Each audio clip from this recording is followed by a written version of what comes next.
Here it is, Bruce. Here it is, the day I've been waiting for. Welcome to Yeah, another R&B show with your hosts, Bruce and Ron. Today's a how you big day, doing, folks. Bron? I know you got to be excited. I know I, you got to be excited. I know this is like my 14-year-old self is in heaven right now. I'm so excited. And especially to talk to you about this because you've been like Bruce, you're kind of in charge of or I would say responsible. I'm gonna not take accountability for reigniting my passion for the Who at length, like kind of past the Who that I knew. You got me into some of the earlier stuff, some of the like definitely like Who's Next and Quadrophenia have become my favorite albums, like in the Who oeuvre, in the Who catalog. But I'm excited to kind of go where it all started. Tommy today, Tommy, as you have the beautiful record right there. Yes, very proud of this half speed remaster. So of course it's in a place of honor for today, especially. Yep. And you know what? I mean, coming off the back of we're starting this series, which we've been talking about, the Overrated or Not series. So we're going to be looking at really some of the major canonical albums, and coming off of Pepper, which we're kind of in concept album mode. How could we not tackle one of the most celebrated concept albums of all time by a band that is actually, if not first, it's a close second for you, right? Beatles, Who? How Oh, would you rate that? I gotta say, out of the gate, we're gonna get canceled again. I I am much more of a Who person than a Beatles person. I think Beatles, I love the Beatles, and Beatles, like for me, what like high school, I was obsessed. Like that was my Beatles era, and that's right around the time the anthology came out and everything. But the Who, that to me is like my jam. And what's been really cool in the past few weeks of you and I just talking at large about like bands that I should be listening more to. So we talked a lot about like Pink Floyd, we talked about Zeppelin a lot, and even Paul McCartney, like the influence that Pete Townsend had on all these bands and the Who in general on all these bands has blown my mind. Like so many of these guys are influenced by the Who, and so to me, like in my opinion, the Who is just like they just blaze the trail of this like perfect hybrid of R&B, rock, like not classic rock, but like rock and roll, R&B, like guttural, like like Paul McCartney said, like dirty, right? Like it's just like Yeah. filthy fucking rock. So to me, I'm a Who person much more than a Beatles person, I think. You know? What about you? Yeah, I mean, I love the Who, and what's interesting about this album is that it comes at a very interesting period, right? Because you have, well, like we talked about, kind of the early singles and kind of punchy and stuff like that, but they were still struggling to actually make it. This album was the breakthrough for them, regardless of how you feel about it, how you think it measures in the canon. It was definitely the breakthrough because really it was after this that they did all the live, mega epic live shows that I think really built the legend. It was off the back of like this album and touring this album is that you get all that, these huge concerts from them. But it also it's it sits in a weird middle place because it's almost like we have a tale of two bands where you have the conceptual Who, but then you have the rock and Who, and then after this, obviously we get Live at Leeds, Who's Next. So it's almost like a different thing, that takes place after this. Even though, as we know, Pete would keep up that conceptual thread and revisit it on Quadrophenia, even going into much later, like Endless Wire. There's kind of a mini thing within that. So, And even uh, Who's Next, right? Which is essentially like the big the uh failed Lifehouse Lifehouse, exactly, the project, big yeah, concept of Lifehouse, right? But you hit up so many beautiful things that I think like in the interest of time, like I just want to like short like I just want to like address all of them like in one sentence, basically. So you have right, Tommy Grows. The reason I think that I love it so much is how much was writing on it. They're at this point they're known for their live performances. They're to some extent they're yeah, known for pop songs, right? Like 3 minute, 2 minute pop songs that are catchy and everything. But especially they're known for Pete like breaking the guitar, Keith like breaking the drum set, right? So they're operating at a loss because their shows were so expensive because they kept destroying their equipment.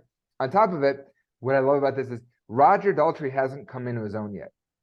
So there's an interview that I saw that Pete was like, at this point you have John Entwistle and John, Paul, no, I was kidding. John Entwistle, Keith Moon, and Pete, they all met at art school, like, 10 years earlier or whatever, right? Less than 10 years. And they're all brilliant artists, very artistically driven, very creative, and very, very, very skilled musicians, right? Daltrey is a skilled musician in his own right, but he didn't step into his own performance self, right? Like this is the turning point where he steps into the broad-chested, right? Like just guttural, just reaching the heights, that epic voice that we know, right? He's not there yet. And he's kind of restrained, and you hear it in this album, except for a few tracks, you hear it, but it's to your point, when they started touring and promoting this, and he embodies Tommy, that's when you get into like that Woodstock performance when he's doing "See Me, Feel Me" at like when the sun rises, right? Like, and then you hear it in "Who's Next?" Like, "Who's Next?" Completely different Roger Daltrey. Absolutely, it's one of the things I kept thinking repeatedly when listening to this in preparation for this is really the transformation for Roger Daltrey and how key this album was. Again, like it or not, or overrated or not, but how key it was to many aspects of like the Who moving forward, which we'll get into more about that. But I wanted, before kind of, I guess getting into those details, what's your origin story with the Who, but then with this album in particular? My origin started with this album, I think. I mean, I'm sure I'd heard prior to this, I'd heard My Generation or maybe Magic Bus. I'm not sure. Like I definitely My Generation, I had known that song. And maybe like Kids Are All Right. Like I knew those songs just going into this, but I remember it was really random actually. I don't remember how I was watching it, but on some channel, this is like 1994, or 93 even, 93. I had come across the documentary Amazing Journey about the making of the musical, the Broadway musical. And I think this is where my life took an amazing journey. This is where it took a path that I wasn't clear upon until recently, because I thought I was obsessed with theater and I was obsessed with rock musicals. But there's like only a few, like I really just like Tommy and Jesus Christ Superstar. Yeah. Yeah, I worked in theater as a director, and I worked with Broadway people, and I did all these things, but I always like just wanted to do those shows, and I got to do Jesus Christ Superstar, but I never got to do Tommy. I auditioned once and came close to playing Tommy, but I didn't get the part.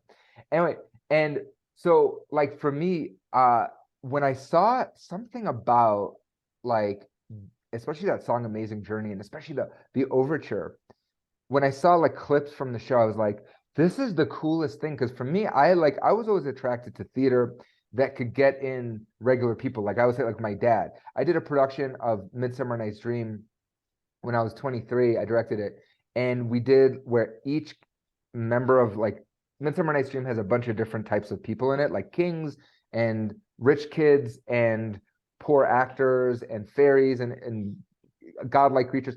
And each one of them, we gave them a British pop or a British rock characteristic. So the main bad guy, Oberon, he was a David Bowie inspired character. So we gave him a David Bowie outfit. And then the other ones were like 50s kind of pop. And my dad saw it and he loved it. He goes, "You made me like Shakespeare." And he's like, "I hate Shakespeare."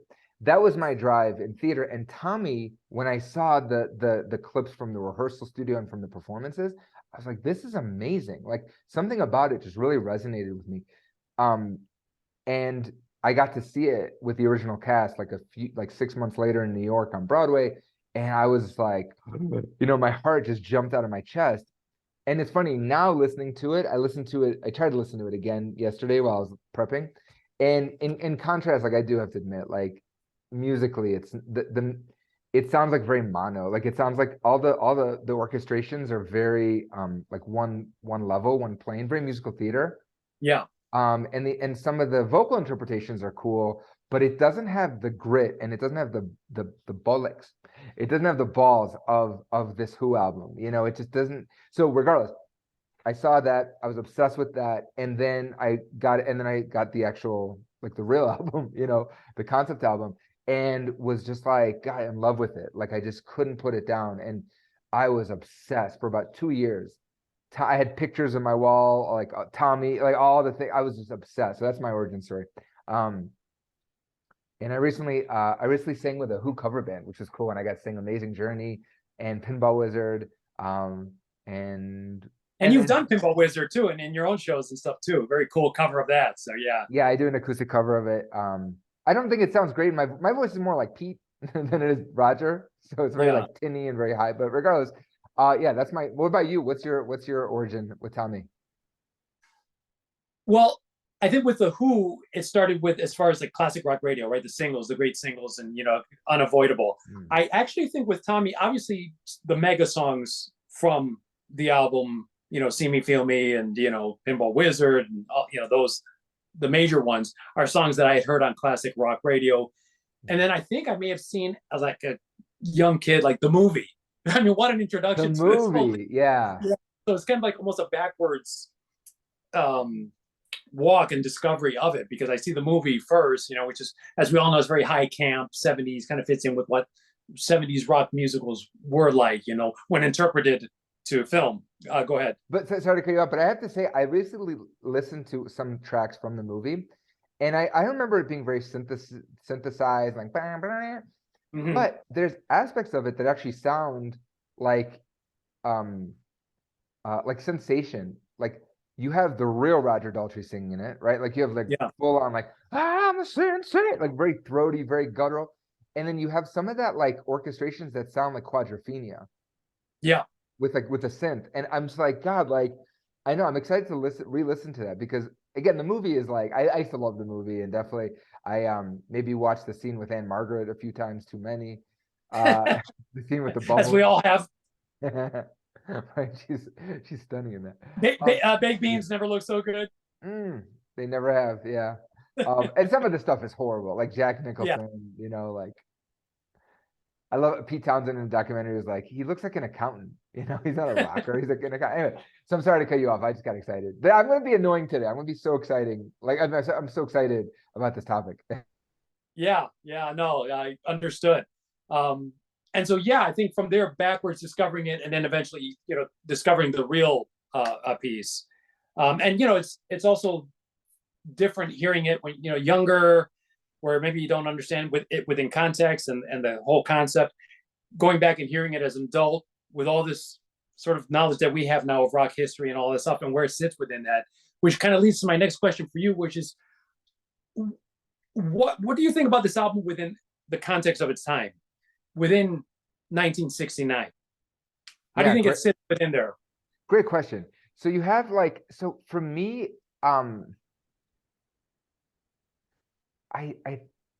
okay, so let me step back. So there's so much going on with this album, and then and I'll plug it into historic, like where it sits, right?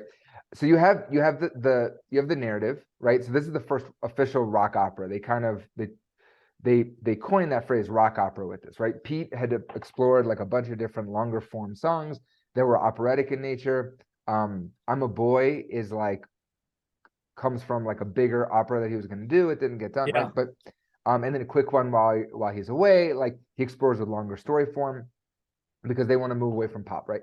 So you have the desire to get into more operatic, longer form, epic storytelling, right? Then you have his connection with Mayor Baba, like the influence that so many of these guys have now, like in this time period, right? They're looking to Eastern philosophy to justify their existence, to think deeper. LSD, guru figures, right? Beatles go on their journey. Pete goes on his journey, right? And then you also have and this is where I think it really differentiates itself and like brings the story home, I think, in so many ways. At the core of it is so much of Pete's trauma that he didn't explore yet, right? Like being abused as a child, like neglected as a child, all these things. And then finding your place in the world, deaf, dumb, and blind, that metaphor. So I think like historically, God, like for it to come on in 69, where it has the psychedelic aspect, it has the raunchy rock aspect, right? And then you have that like bringing out into the light abuse that has been going on from wars, right? The big war. I mean, these guys are coming out of they're out of World War II, and this in Tommy, the album is set in World War I, right? But I think there's so much healing and trauma at the same token that they're addressing that for me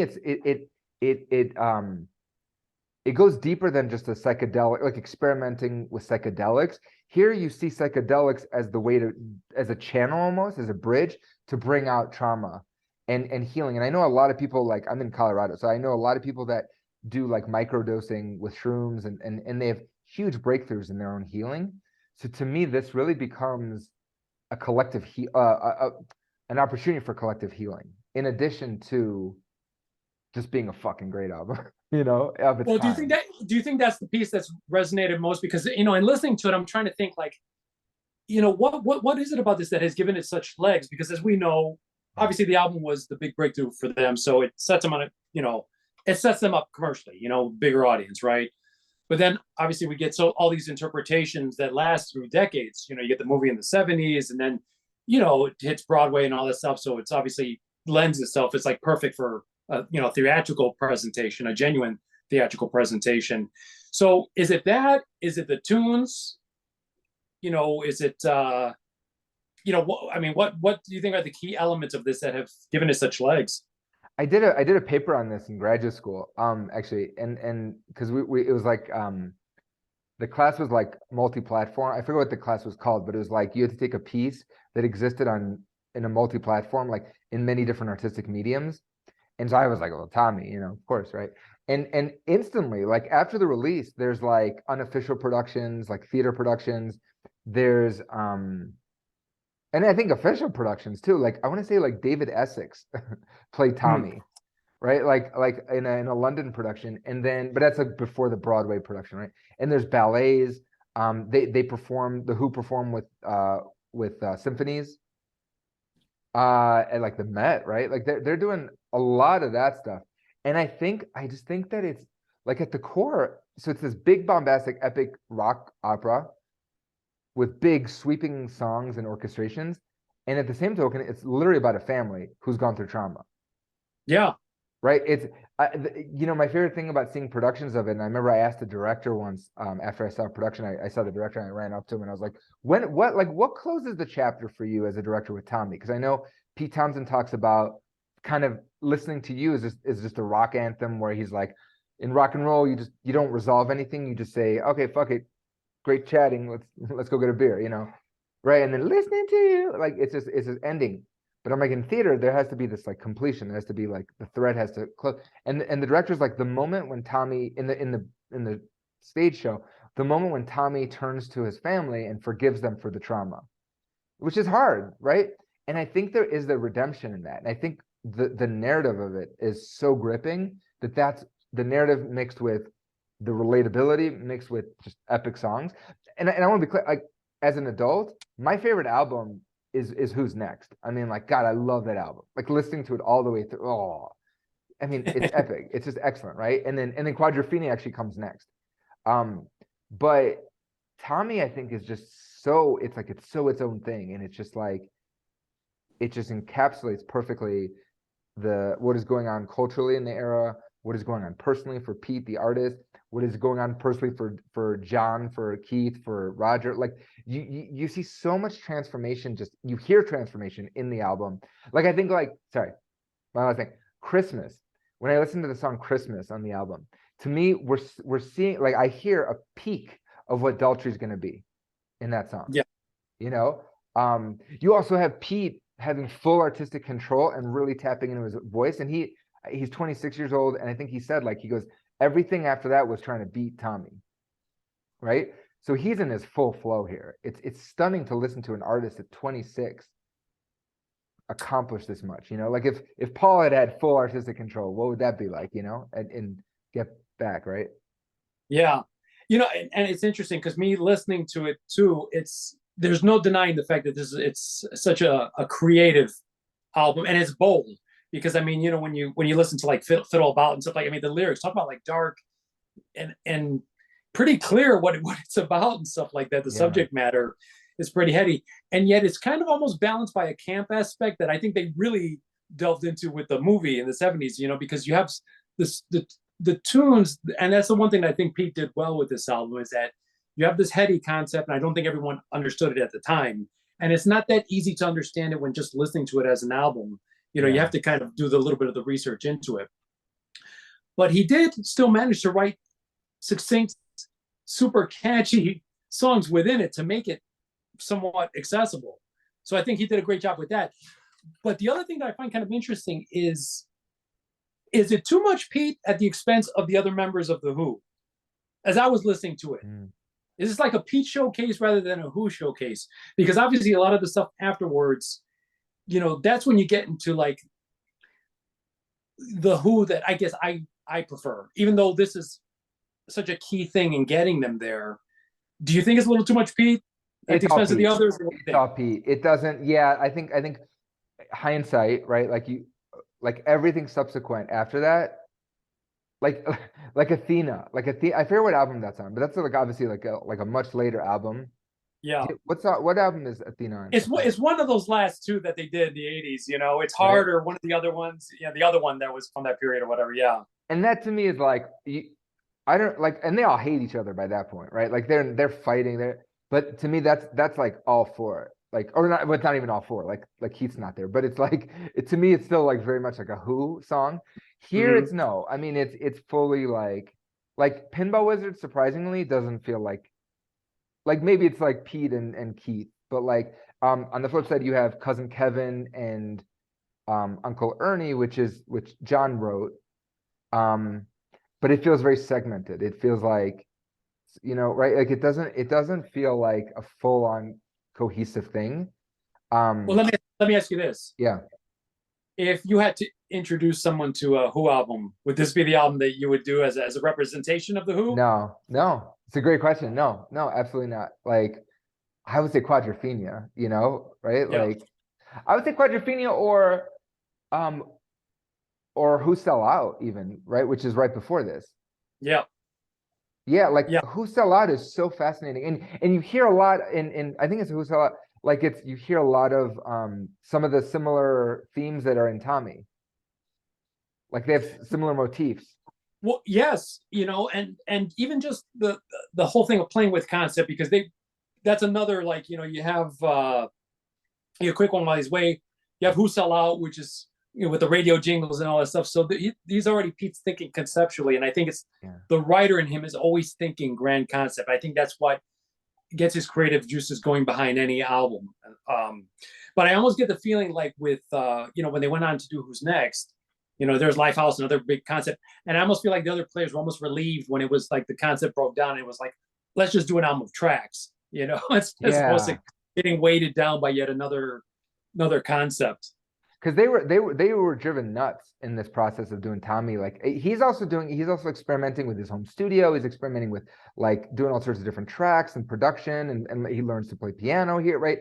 So he's taking himself more seriously as a composer, and I think that drove them nuts. They had to do so many takes and so many different variations of each song, but they didn't just get to rock, and I think like that's a big thing. God, it's such a question. Yeah, like what would your entry point be for someone like? It might be Who's Next. Because the songs are there, but I think the power is there too. Like it could be argued with this album that I feel like it's bloated. Yeah. Like you have these solid songs, and I think this album doesn't, for me, pick up until the second half. I think that's when you start really getting some of the greater songs and stuff like that. But this is a concept album, and it's a very fine line with any concept album. There's very few, if any, that have really pulled it off as far as a cohesive thing that is very listenable all the way through. I feel like this is almost undermined at times by the concept or in service to the concept. Yeah. And so you have like these linking songs in between that kind of weigh down the whole piece. Whereas after this, like someone with Who's Next, that's lean, man. That is just them, full strength. And the songs are there. Roger's there. Their playing is there. They're fully locked in finally as an ensemble. They have all the epic touring behind them. So for me, I think probably Who's Next would be the entry point for me. Or if you want just to get a sense of what their power was like in general, live at Leeds, just for their live power. Sick, yeah. It's funny, as you said, I go, if I had to pick one, and I'm curious if I had to pick one song, if someone had never heard the Who, I would say Won't Get Fooled Again. I mean, you can't go wrong with that. You know, if people aren't sick of it from CSI already, or That one song encapsulates, I think, everything, right? And that's on Who's Next, right? So yeah. so like, yeah, so I get like Who's Next, I think is just an apt choice.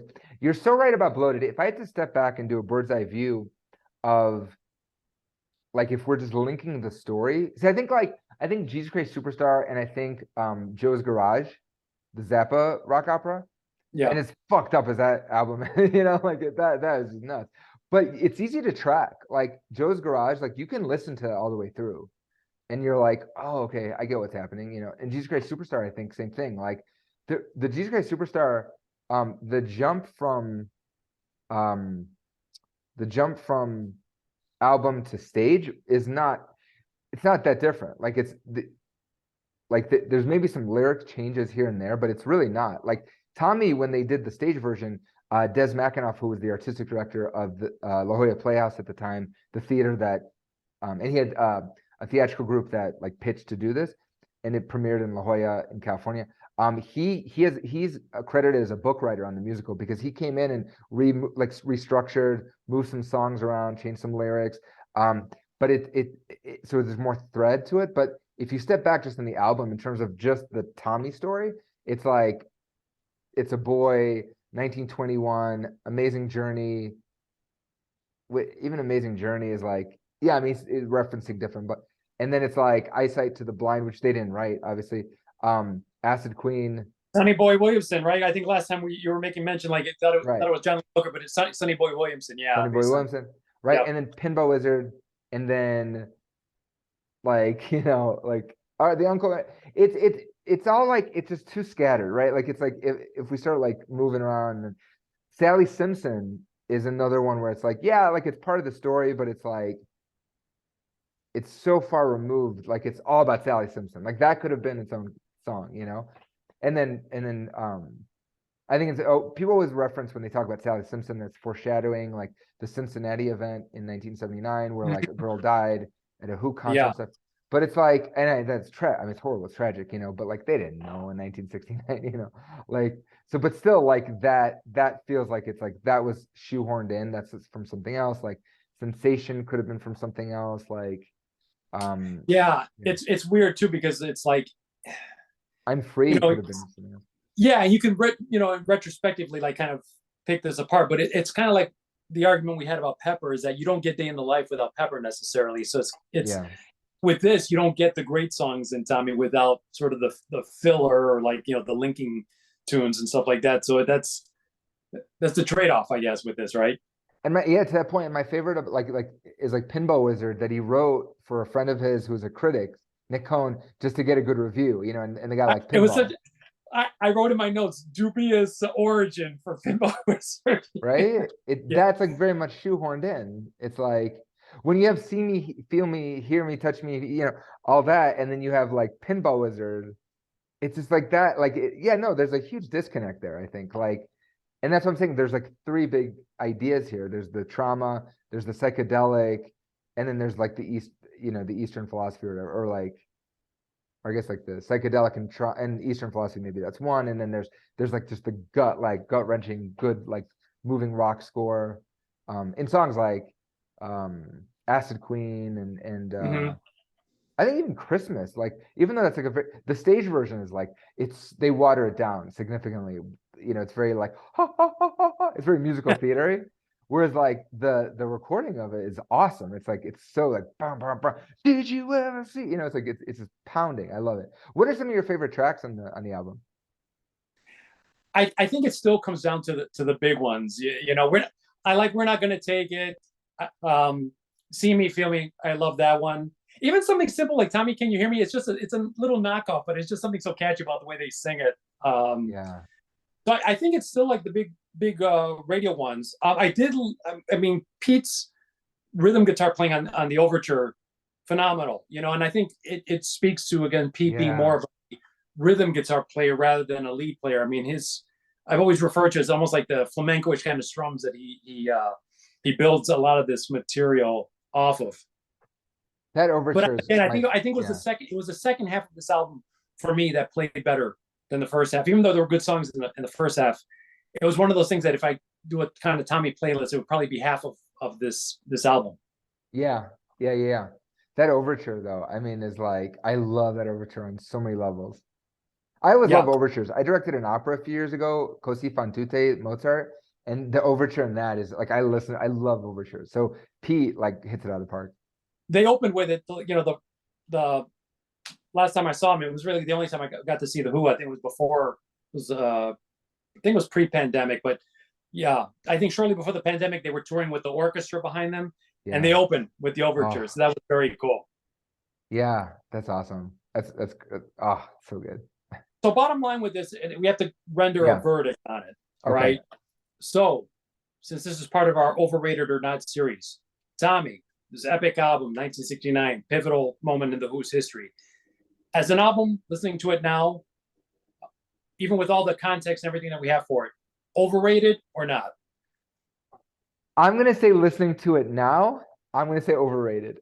And it's one of my favorite albums. It is like my childhood, you know, or like my junior high. Like I love this album so much. I think it's overrated as in contrast to musically and storytelling. Like I think Quadrophenia is, but again, it's hindsight is 2020. Like it's, I mean, you don't get any of those great Who albums without this transition. But I think it's a transitional album looking at the bigger scope. So I hate saying it, but I'm going to say overrated this time. Yeah, unfortunately, I'm gonna have to agree. I would say slightly overrated because you know you have, and I guess for me, it's more about where it sits in Who history, right? Because you have, again, all these interpretations, and really, I think for the general public, when they think of Who, Tommy's like the first thing they think of, and you know, as concept album, it's been hyped as much as like Pepper in many circles and stuff. But when you really think of the totality of who the Who were, and you know what they were as a live act, and like some of the power, even like you mentioned Quadrophenia, where they have concept but they're rocking a little bit more. Yeah. They're kind of held back musically a little bit on this, even though again it's very tuneful, but it's not them really full power. It's more like them servicing the idea and more them playing within the form of what you would think of as musical theater. So I sometimes think a lot of this hinges on what your tolerance is, and I think I texted you that. Yeah. For rock versus do you have a taste for musical theater? I sometimes wonder if like albums like this and a lot of albums that we got in the 60s, was that the negative influence that Pepper had, where like all of a sudden everything had to be high concept and kind of long form, and I mean slightly pretentious, which I've always said that Pete has. It serves him in the sense that it brings him that high degree of great songs, but he does have that pretentious streak for sure. So I would say, bottom line for me, I would agree that it's like slightly overrated. To speak to the theatricality, if you look at like the ones that follow this, like Hair, which is 69, like the original Broadway production of Hair, and then the Brown album, the original recording of Jesus Christ Superstar. They don't like, so you have like in Jesus Christ Superstar, you have Murray Head, and Ian Gillian from Deep Purple playing Ian Gillian playing Jesus in it. And so I mean, they're not holding back. They're just like going for it, right? Here you have all the songs. They're they're very restrained. Roger is very restrained, and it's bizarre to me. And in aspects, he sounds like he's trying to sound like Pete. Like listening to the recording, he sounds like a bright tinny tenor, and I'm like, that's not Roger's a high baritone, he doesn't like but he's either it's the production or it's him masking, like he's singing very light. I made that connection while listening to this too. It's funny you say that because Pete's singing on this is actually very good, but it is like there's nothing, there's no throatiness in any of it. And maybe you're telling the story of a boy, so maybe it's not as appropriate, kind of rocking out and stuff like that. But I agree, like this isn't one of those albums, unlike like a Who's Next and some of their later stuff, where they're really playing off of each other's differences. Here, they do sound similar, the way they're delivering the material. Even Cousin Kevin, I was listening to the deluxe version of Cousin Kevin, so it's really cool to listen to it. You hear all the different parts, but when you hear John Entwistle sing Cousin Kevin in concert, he's got this deep, like scary, that's That's Uncle Ernie. But like when he sings like "We're on our own, cousin," it's very deep and raspy. And here they all sound like "We're on our own, cousin." They all sound like Pete, and you don't know who's Yeah, singing. So I think like that's why it's like you go they like sound like a theatrical cast, is what they sound like. right, right, very musical theater, right? Yeah, Versus Live at Leeds versus Woodstock versus there's like on the deluxe album on Spotify, you can hear live recordings that like where again you have Roger now ripping it apart, like just Roger going for Amazing Journey is one of the best Roger live songs. Like up there for me with like 515, or well, Behind Blue even Eyes See Me, or Feel Me, when he's delivered that live, like there's a version from Concert for Campuchia in 1979. One of the best versions. Where I mean, I don't know if you, I don't know if you've never seen that version of it. Immediately go on YouTube and hear his singing on it. It is so powerful, amazing. and even to that point, like bringing up like did you ever see Pete doing an acoustic set of Tommy on the Policeman's Ball from the set? I Yeah, think it's 79, right? So even he sings Pinball Wizard, he sings a bunch of like there's I think he sings something, "Won't Get Fooled Again" too. Doesn't he? and "Won't Get Fooled Again." Yeah, like an acoustic version of Won't Get Fooled Again, yeah. And it's like so different and it's so great, right? But you don't have that here. It's very muted, it's very restrained. And I think in contrast, again, I'm sorry, in hindsight, it looks like they're playing it safe. They're like, okay, we're edging, we're using like let the concept do the work for us, not the yeah. performances on the album. And then they perform the shit out of it live. So that's why I'm like, from an album perspective, thank God we have this album. Think like again, those live performances are sick of this, It's a platform. It's a but it's great a platform. platform for like the stuff that followed in terms of everything Yeah. else and the interpretations. But like this particular version of it, it still feels like it's the gestation of maximizing its potential, and definitely in terms of the Who, that what they would do with it live and stuff too. So, And I would still say it's musically better than the Broadway, or better. It's not. oh yeah, What's better for me? It's more interesting. It's more gritty. There's more texture. There's more dynamics. But it's yeah. I mean, it's still very. I don't say flat, but it's like thin. but I'd much rather hear the Who playing it for sure Yeah. than any Broadway cast. So Yeah. There's in an amazing like my final in the Amazing Journey documentary. There's a scene where Roger Daltrey's like, I forget how he says it, but he's like the Broadway thing is like they're so surgical, almost like specific about the notes. It's all about singing the right notes and doing it the same way every time. And he's like, give me a bum note and a beat of sweat, and then they cut to like I think it was a Woodstock performance, and he's like a little flat, but it's such a momentous like see me, he's like screaming it, but it's so real and it's so guttural and it's like heart-wrenching.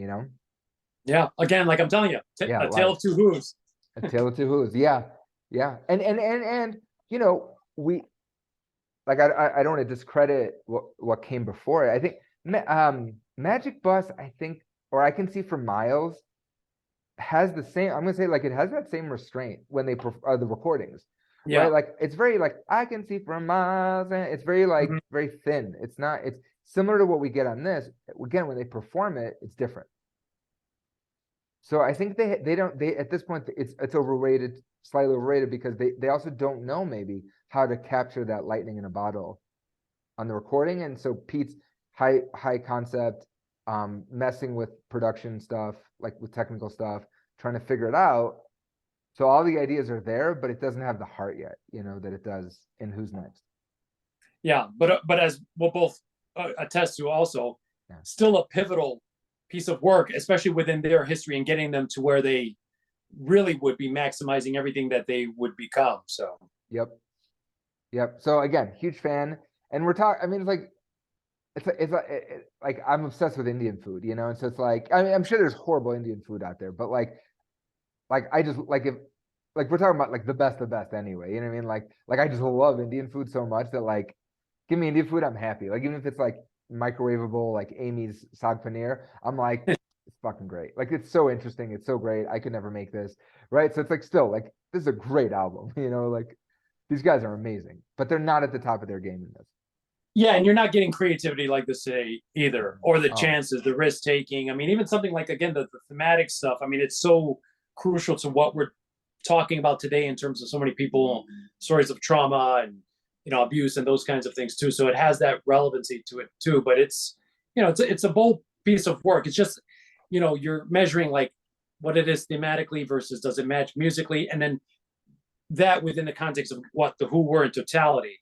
So that's kind of what we're picking apart here. I'm so glad you're bringing this up, and I won't go too long on this, but my daughter like loves Katy Perry, and Katy Perry has theatricality, right? And I think she's talented. I think she's very talented, and I think she has a sense of what her brand looks and sounds like. So there's consistency in her work, right? But it doesn't have the grounding or the depth. So again, she's very theatrical. Like her music, my daughter loves her music videos, because she just like, they're so visual, they're so theatrical. But it doesn't have the depth of a deaf, dumb, and blind boy, because we're all deaf, dumb, and blind, right? And sometimes in our lives, some aspects of our lives, relationships, right, career, like there's moments where we're so closed off to what's going on around us and what's in front of us. And I think Pete, like in that point in his life with the Marbaba stuff, like he really he taps into that, like this vulnerability and this like disability and the fear of disability. And I just think, like, you have the theatrics, we're criticizing the musical theater of it in a way, but like in the same token, at the core is such a relatable, heartfelt story, So I think you don't see that today. No, it's all about like getting the single out, getting a going tour, like money, money, money. These guys were just, I think, in such a different place. For sure. I agree. Yeah. So still a fan, but unfortunately overrated. Well, there you go. Yeah, and agreed. But I know, Ron, you have to be happy to have at least been able to address this one and finally do a video dedicated to this pivotal piece. Big time, big time. So thank you for the opportunity, Bruce. Thank you guys so much for watching. Make sure to like, subscribe, do all the things. Don't write nasty comments. Yeah, let's temper those. I mean, we're open to obviously hearing from everyone, and so many fans of this album and hold this album dear and hold the band dear. So let us know, what are some of your favorites? What does this album mean to you? Were you there? Did you listen to it in real time as it dropped? Give us a little bit more sense of the context within it, 1969 itself. And yeah, look out for our next video for the next episode of Overrated or Not, where we will be tackling another magnum opus, another conceptual mega monster album, and that is Pink Floyd's The Wall. Which we really, I think by the end of it, we'll answer the question is like, how are you going to have your pudding if you don't have your meat? I don't know. I don't know these questions. I don't know these answers. All right, buddy. All right. Thank you guys so much. Enjoy, and we'll see you soon. Take care.